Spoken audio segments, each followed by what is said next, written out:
Hello বন্ধুরা, welcome back to my channel Supriti's world. তোমাদের সবাইকে অনেক অনেক ওয়েলকাম। তো আজকে একটি নতুন ব্লগ শুরু করছি। দেখো, আমরা সবাই টোটোর মধ্যে বসে আছি ভর দুপুরবেলা।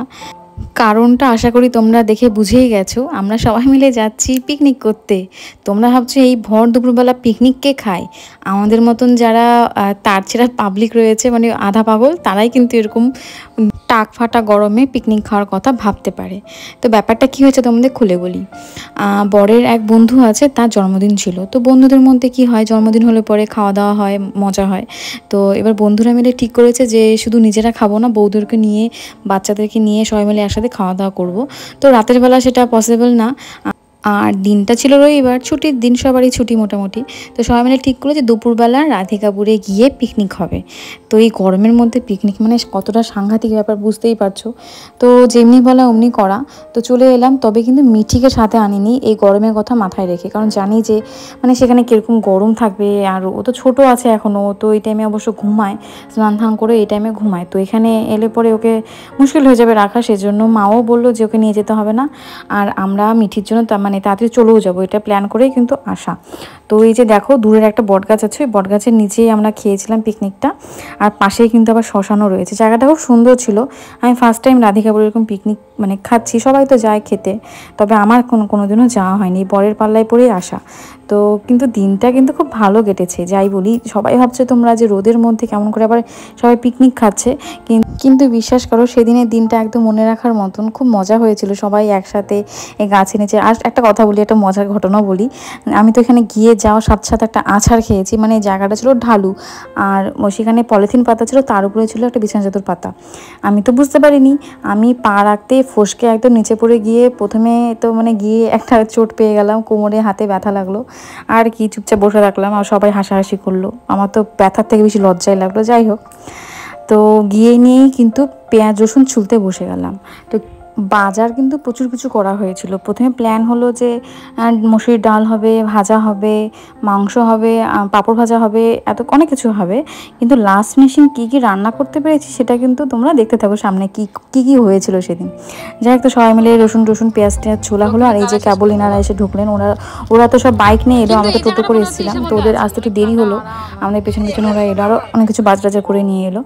তো এই যে দেখো, নিচে এই ছায়াটার মধ্যে হচ্ছে রান্না বান্না। তো রান্নার ঠাকুর কিন্তু প্রচুর রয়েছে। দেখো, এই যে কড়াই অলরেডি তেল ঢালা হচ্ছে এখন, তবে রাঁধুনি কিন্তু প্রচুর। দেখতে থাকো সামনে কি হচ্ছে। তো প্রথমে কিন্তু পাঁপড়টা ভেজে নেওয়া হলো। পাঁপড় ভাজার সাথে সাথে অর্ধেক পাঁপড় কিন্তু আমরা খেয়েই শেষ করে দিলাম। মানে কি বলবো, পিকনিক অবশ্য খাওয়াটাই আগে, তাই না?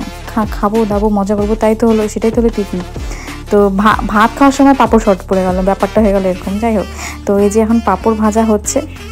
যেদিন আমরা পিকনিক খেতে গিয়েছিলাম সেই দিন কিন্তু ছিল প্রচণ্ড গরম। তবে এই যেই জায়গাটাতে আমরা আছি, এখানে জানি না কেন এই গাছের জন্য নাকি এতটা মানে ভালো লাগছিল, বেশ ছায়া আর সুন্দর ঠান্ডা ঠান্ডা হাওয়া আসছিলো জন্য কিন্তু আমাদের কোনো রকম অসুবিধা হয়নি। মিঠির কথা খুবই মনে পড়ছিল যে ওকে নিয়ে এলে ও খুব মজা করতো। সবাই বলছিল যে ওকে কেন নিয়ে এলে না, ও এখানে মজা করতো ঠিকই, তবে কষ্টও কিন্তু হতো, কারণ ওকে আমি এখানে কোথায় ঘুম পাড়াতাম, আর ওই টাইমে ঘুমোবেই। যাই হোক, তো ওকে আনতে পারিনি, ওর জন্য খুব কষ্টও হচ্ছে। তো আমাদের পাঁপড় ভাজা কিন্তু অলরেডি হয়ে গেছে। এবার হচ্ছে আমাদের চিকেনটা রান্না করছে পুকু, ও বরের আরেক বন্ধু। তো দেখো, প্রচুর আছে এখানে ঠাকুরমশাই, সবাই মানে জ্ঞান দিচ্ছে, এটার পর ওটা দে, ওটার পর এটা দে। জানি না কেন এই যে কাঁচা এই গরম গরম তেলটা মাংসের মধ্যে দিচ্ছে, এটা তো আমার লিস্টের বাইরে। আমি কখনো এরকমভাবে রান্না করতে দেখিও নি, করিও নি। তো এই যে গরম গরম তেল দিচ্ছে, আর কেউ পাশ থেকে কমেন্ট করছে যে মাংস অলরেডি সিদ্ধ হয়ে গেছে, উঠিয়ে নিয়ে এবার খাওয়াও যাবে। মানে সবাই এত মাংস প্রেমী। অবশ্যই আমিও মাংস খেতে ভালোবাসি, তাই বলে এরকম না যে গরম তেল দেওয়ার সাথে সাথেই মাংস টুকরো উঠিয়ে খেয়ে ফেলবো। যাই হোক, এরকম না। তো এই যে এখন হবে মাংস কষা, তারপরেই কিন্তু আমরা খেতে হয়ে যাব। এখন কিন্তু অলরেডি মনে হয় 2-2:30টার মতন অলরেডি বেজে গেছে। মাংস এখন কেবল চাপানো হচ্ছে, কারণ আমরা বেরিয়েছিলাম অনেক দেরি করে, 12:30-1টার দিকে আমরা বেরিয়েছিলাম বাড়ি থেকে। তো অনেকটা দেরি হয়ে গেছে, জানি না কখন খেতে পারবো। পেটে কিন্তু অলরেডি সবার ইঁদুর দৌড়চ্ছে, কারণ এখানে এসে কোনো টিফিন কিছু করা হয়নি, ডাইরেক্টলি রান্নাতেই সবাই মনোযোগ দিচ্ছে। মানে রান্না হবে আর খাওয়া দাওয়া হবে। ওই জন্য অলরেডি সবার পেটে ইঁদুর দৌড়চ্ছে, কখন রান্না হবে কখন খাবো। আর যে সবাই দেখো, বললাম না তোমাদেরকে পাঁপড় ভাজা খাওয়া চলছে, দেখো পাশ থেকে কিন্তু সবাই পাঁপড় ভাজা খাচ্ছে। তো বলতে বলতে এই যে মাংস ঢেলে দেওয়া হলো, এখন কতক্ষণে কষবে আর কতক্ষণে খাওয়া দাওয়া হবে। তো যাই হোক, আর পাশে কিন্তু গান চলছিল জন্য আমি কিন্তু সেই সমস্ত তোমাদের কথাগুলো শোনাতে পারিনি। সেটা শোনাতে পারলে তোমাদের বেশি মজা লাগতো, আর আমাকে ভয়েস ওভার দিতে হচ্ছে, নয়তো তো কপিরাইট খাবো জানোই। তোমরা কে কে চিকেন খেতে ভালোবাসো, কে কে মাটন খেতে ভালোবাসো, অবশ্যই কিন্তু কমেন্ট করে আমাকে জানিও। নজর এই মাংসের দিকে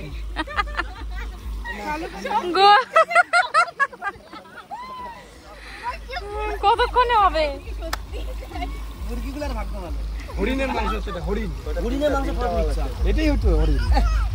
তো রান্না হয়ে গেছে, দেখো প্ল্যান তো ছিল প্রচুর কিছু রান্না করার, তো কিন্তু লাস্ট ফিনিশিং হলো ওই একদম গলে যাওয়া ভাত, মানে গলে বলতে প্রেশারের একদম সিদ্ধ করা ভাত আর হচ্ছে মাংস। তো এই দিয়ে এখন খাওয়া হবে। এখন 4টার মতন বাজে, মানে সবার প্রচণ্ড খিদে লেগে গেছে, বাচ্চা থেকে বড় সবারই খিদে লেগে গেছে, সেজন্য বসে পড়লাম খেতে। তো দেখো ভাত মাংস আর শশা নিয়ে বসে পড়েছি খেতে। তো রান্না কিন্তু খুব ভালো হয়েছিল, মাংসটা খুব টেস্টি হয়েছিল, সবাই মিলে মিশে করছে তো টেস্ট তো হবেই, সবার হাতের ছোঁয়া আছে এর মধ্যে। আর পিকনিকের রান্না কিন্তু এরকমই হয়, ওই গলা গলা ভাত হবে, লবণ কম দেওয়া মাংস হবে, তাহলেই তো সেটা পিকনিক পিকনিক মনে হয়। বাড়িতে তো সবসময় এরকম পারফেক্ট খাবার খেয়ে থাকি, তাই না? কিন্তু পিকনিকে এরকম না হলে কিন্তু জমে না। এবারে পিকনিক কেমন হলো, কেমন কেমন সেবা দিচ্ছ?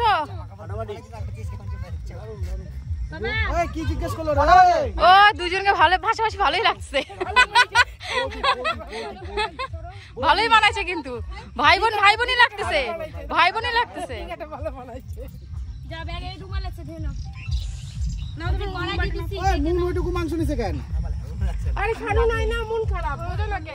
তো আমাদের পিকনিক খাওয়া শেষ হলো, আর অলরেডি কিন্তু 5টা বেজে গেছে, সেজন্য সবাইকে আমি বলে রেখেছিলাম যে 5টার মধ্যে কিন্তু আমাকে ছাড়তেই হবে।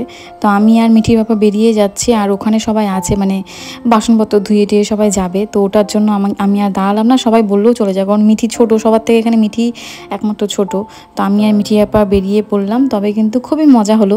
আর একটু থাকতে পারলে ভালো লাগতো, ওদের সবার সাথে একসাথে যেতাম টোটো করে, সেটাতে মজা হতো ঠিকই, কিন্তু মেয়ের জন্য যেতে হচ্ছে তাড়াতাড়ি বাড়িতে।